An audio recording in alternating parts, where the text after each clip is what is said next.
The first time Tom said the word unstable, he didn't spit it like an insult. He said it the way people say mold when they've found a patch in the corner of the bathroom, half worried, half pleading, like naming it might keep it from spreading. We were in our kitchen, the one with the two white countertops that show every coffee drip, the one we promised ourselves we'd keep pristine when we first moved in and then promptly lived in like normal people. The dishwasher was running, rain ticked against the window over the sink. Tom was drying a plate and not looking at me like eye contact might turn a question into an argument. I just, I don't know, he said, rubbing the towel in circles over the porcelain. It's hard for me to understand. Like, if you're attracted to men and women, doesn't that mean you're always missing something? Doesn't that make you less stable? My body went hot in a way I didn't like. Not rage exactly, something more tired than rage, like the fatigue you get when you realize you're about to lift a box you've lifted 1,000 times and it never gets lighter. I'm right here, I said, keeping my voice even. I'm married to you. We're monogamous.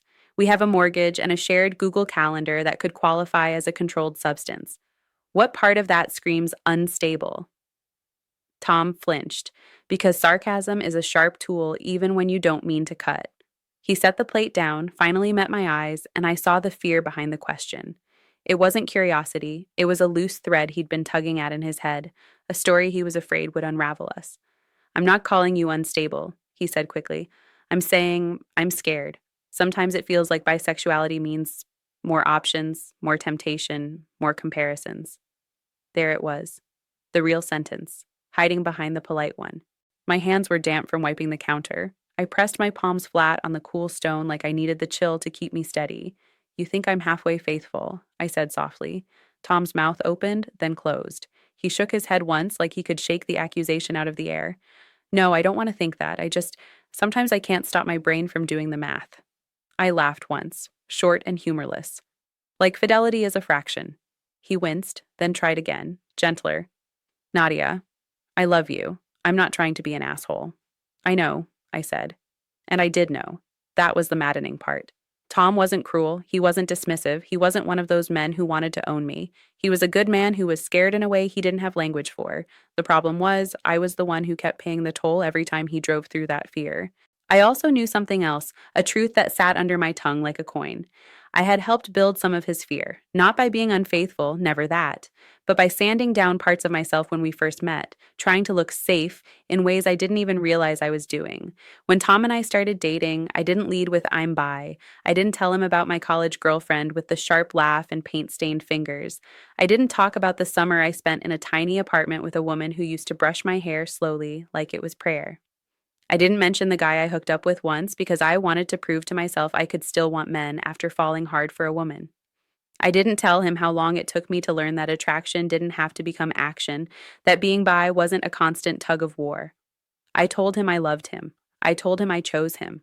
I let that be the story because I wanted him to stay. So when he started spiraling into myths, bi people can't commit, bi people always want more, bi people are just confused, I felt insulted, and I felt cornered, and under all of it, I felt exhausted by how familiar the script was. The next week, we sat on a couch in a therapist's office that smelled faintly of citrus and old books. There was a small fountain on a side table making a quiet trickling sound, like the room was trying to soothe us into honesty. A plant leaned toward the window as if eavesdropping. Our therapist was named Dr. Leah Moreno. She was in her early 40s, with dark hair pulled into a loose bun and glasses that made her eyes look a little bigger than they probably were.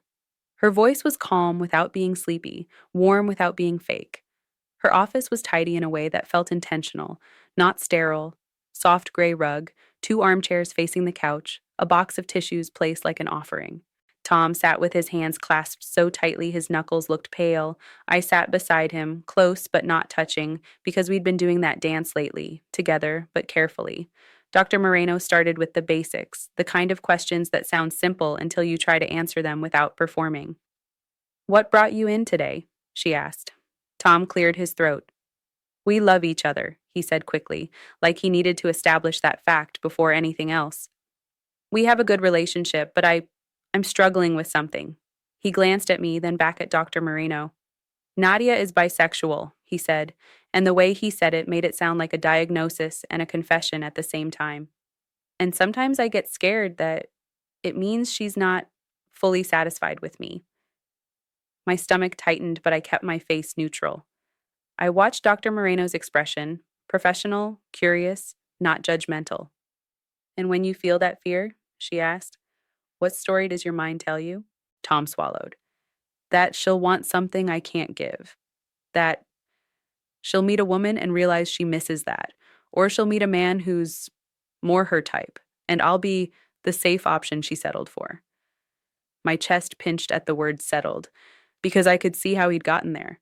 I could also feel the old anger rise, the one that said, why is my identity always treated like a threat? Dr. Moreno nodded slowly. Thank you for saying that out loud, she said. That's vulnerable. Then she turned to me. Nadia, what is it like hearing that? I looked down at my hands in my lap.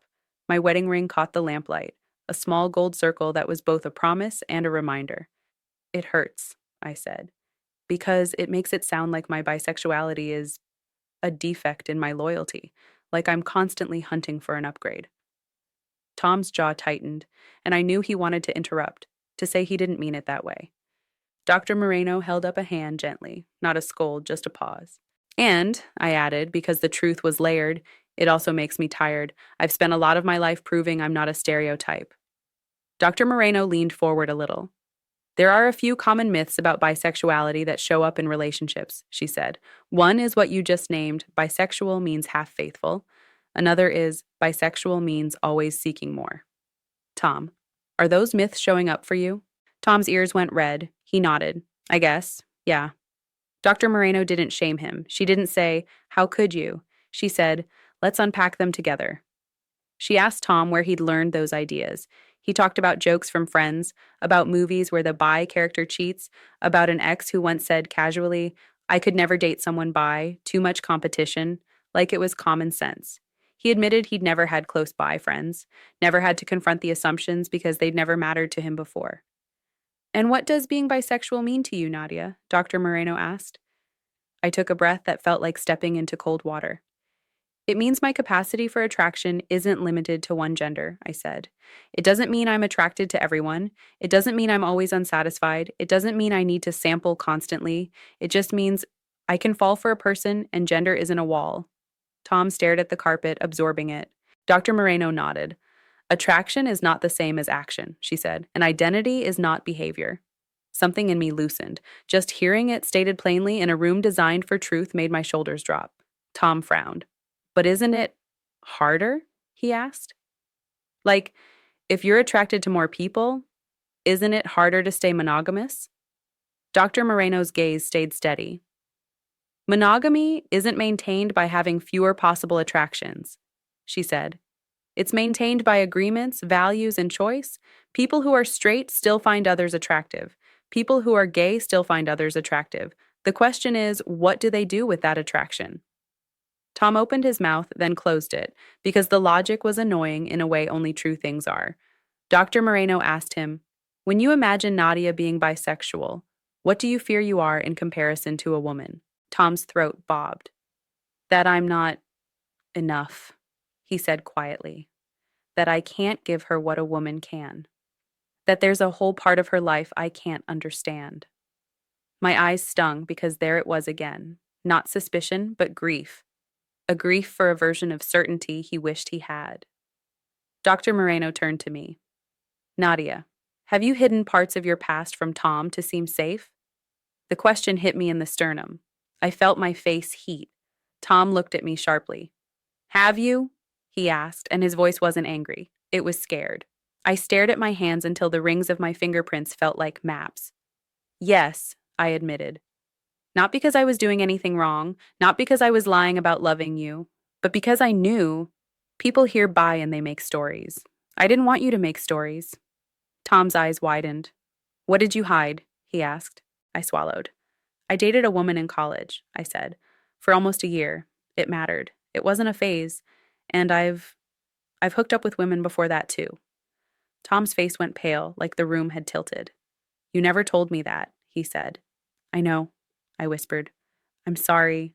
I told myself I was protecting us, but maybe I was also protecting me, because I was tired of defending myself. Dr. Moreno's voice was gentle. Tom, what's happening in you right now? Tom's eyes darted to mine, then away, his hands unclasped and reclasped. I feel stupid, he said, like I didn't know my own wife. No, I said quickly, leaning toward him. You know me. You know how I love. This is just a chapter I didn't show you. Tom's mouth trembled. Why didn't you trust me? He asked. The question hurt because it was fair. It wasn't about you being untrustworthy, I said. It was about the world being exhausting, and me being afraid you'd look at me differently. Tom stared at me then, really stared. I am looking at you differently, he said, and my stomach dropped, until he added, I'm realizing you've been carrying this alone. The silence that followed felt like a door opening. Dr. Moreno nodded once, as if marking the moment. This is where couples often get stuck, she said, because there are two needs competing. Nadia needs her identity to be respected and not treated as a threat. Tom needs to feel chosen, not compared. Tom blinked at the phrasing. Chosen, he repeated. Yes, Dr. Moreno said, not chosen in a desperate, fear-based way, chosen in a grounded, present tense way. Tom, can you say what you need from Nadia without making it about gender? Tom's jaw worked like he was chewing the words. Finally, he said, I need to know, you want me, that you're not with me because it's easier, that you're not always imagining something else. My chest softened because under all the myth-making, he was just asking to be loved without an invisible scoreboard. Dr. Moreno turned to me. And Nadia, can you tell him what you need? I didn't hesitate this time. I need you to stop treating bisexuality like a warning label, I said. I need you to believe me when I say monogamy is a choice I'm making because I want you. I need you to not make me prove over and over that I'm safe. Tom nodded slowly. Okay, he said, voice rough. Okay. Dr. Moreno sat back. I'm going to offer something, she said, not as a tactic, but as context. She paused like she was checking in with herself before stepping into the room differently. I'm bisexual, she said simply. The words landed like a soft object you didn't realize you were bracing against. I felt my eyes widen. Tom blinked, startled. Dr. Moreno didn't smile like she'd revealed a twist. She just continued calmly. I'm also married, monogamous, and I've been with my partner for 14 years. My bisexuality didn't make that harder. It made me more honest about myself, and honesty is what makes relationships sturdier. Tom stared at her, something shifting behind his eyes. I've never met a bisexual person who just said it, he admitted. I let out a breath that felt like I'd been holding it since the kitchen. There was something about her saying it, unapologetic, unperformative, that made my own identity feel less like a debate topic and more like a fact of nature. Dr. Moreno looked at Tom. Your fear makes sense in a culture that teaches men they're in constant competition, she said. But we're going to build a new story for you two, one where chosen isn't a one-time event at the altar. It's a practice. Tom swallowed. How? He asked, and for the first time his question sounded like curiosity, not accusation. Rituals, she said, not rules meant to control each other, rituals meant to reinforce connection. She had us brainstorm right there with the fountain trickling and the rain still tapping at the window.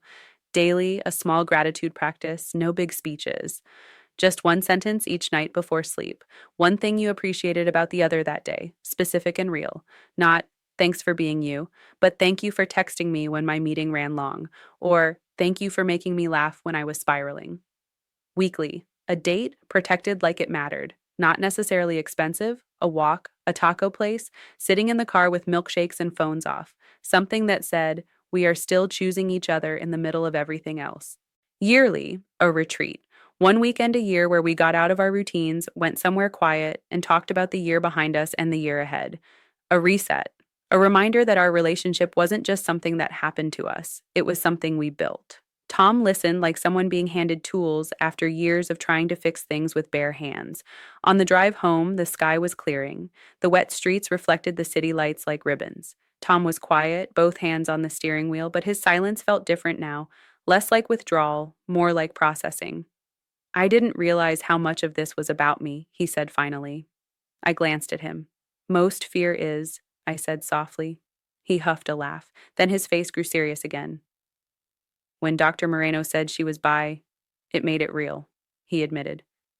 Not like a concept, like a person. I nodded. That's the point, I said. I've been a person this whole time. Tom's cheeks reddened. I know, he said. I'm sorry. At home, we didn't suddenly become enlightened saints. We were still us, two humans with bruises and habits. But that night, when we got into bed, Tom turned off his phone and rolled toward me like he was closing a distance. Tell me about her, he said, voice careful. Your girlfriend, in college, if you want to. I studied him, searching for the trap I was used to. There wasn't one, just a man trying to widen his understanding instead of shrink my truth. So I told him. Not the erotic details, those weren't the point. I told him about the way she used to steal my fries and grin like she'd gotten away with something, about the record player she kept on the floor because she didn't own a table, about how it felt to be seen by a woman who didn't ask me to simplify myself. I told him the relationship ended the way many young relationships do, not with betrayal, but with life pulling us in different directions. Tom listened with his hand on my shoulder, thumb moving slowly, grounding me. When I finished, he swallowed hard. I'm glad you had that, he said, and I'm glad you chose me. The sentence could have been possessive, but it wasn't. It was tender. It was him learning how to say what he needed without making my identity into a weapon. The first week of our new rituals felt awkward in the way new things do. At night, we'd lie in the dark and do the gratitude sentence like we were reading lines in a play. Thank you for making dinner, Tom said one night, then groaned. That sounds so lame. I laughed, the sound soft against the pillows. Try again, I teased. He sighed dramatically. Thank you for making dinner even though you were exhausted, he said, more honest. And thank you for not making me feel like an idiot for having fears I didn't understand. My throat tightened. Thank you for trying, I said, and for not turning away. Our weekly dates started small. One Thursday, we went to a tiny Thai place with wobbly tables and fluorescent lighting and ate noodles too spicy for Tom's delicate palate. He kept fanning his mouth, and I kept laughing until my cheeks hurt. Halfway through, he reached across the table and squeezed my hand. I want you to feel like you can tell me things, he said quietly, even if I'm scared, especially if I'm scared. That sentence did something to me. It didn't erase the years of caution, but it softened them. Like warm water on a stiff joint. Months later, when our yearly retreat finally came, we drove 2 hours to a cabin near a lake. It was off season, so the place was quiet, the trees bare and honest against the gray sky. The cabin smelled like pine cleaner and cold stone. We made soup on the little stove and ate it sitting on the floor because the couch felt too formal. That night, we sat by the window with mugs of tea and watched the lake ripple under the wind. I used to think bi meant there was always a third person in the room, Tom admitted, staring out at the water, like an invisible audience you were performing for. I leaned my head against his shoulder. And now? Now I think it just means you're you, he said. And I think I was afraid of being compared because I didn't feel like I deserved to be chosen. The honesty of it made my eyes sting. Tom, I whispered. He turned to face me. I don't want you to feel like you have to minimize yourself to keep me, he said. I want to be the kind of husband who can hold all of you. My chest ached in the best way. I touched his cheek, felt the familiar warmth of his skin under my palm. And I don't want you to feel like you're in competition with a whole world, I said. I want you to feel wanted. Here. With me. We kissed then, slow, unhurried. Not a movie kiss. A real one. A kiss that said, this is the life we're choosing, again and again, without drama, without fear. Back home, our kitchen looked the same. Coffee drips on the counter, dishes in the sink, the steady hum of everyday life. But something had changed in the air between us. Not perfection, not a magical cure, just a new agreement that felt less like a cage and more like a bridge. And sometimes, late at night, when Tom's old fear tried to creep back in, when he'd get quiet after a movie with a flirtatious character, or when I'd mention an old friend and he'd stiffen, I'd watch him take a breath, put a hand on his own chest, and ask the new question instead of the old one. Are you choosing me? He'd say, voice small but brave. And I'd answer every time, not like a reassurance script, but like a truth. Yes, I'd say. I'm choosing you. Not because I'm afraid of anything else, because I want this. I want you. That was what Dr. Moreno's simple validation had changed. Not just Tom's assumptions about bisexuality, but our assumptions about what commitment is made of. Not fewer temptations, not better fear management, but a practice of chosenness that we return to, daily, weekly, yearly, the way you return to a song that reminds you who you are. Monogamy, for us, stopped being something we guarded like a fragile object. It became something we built, by mutual desire, in plain light, with our eyes open.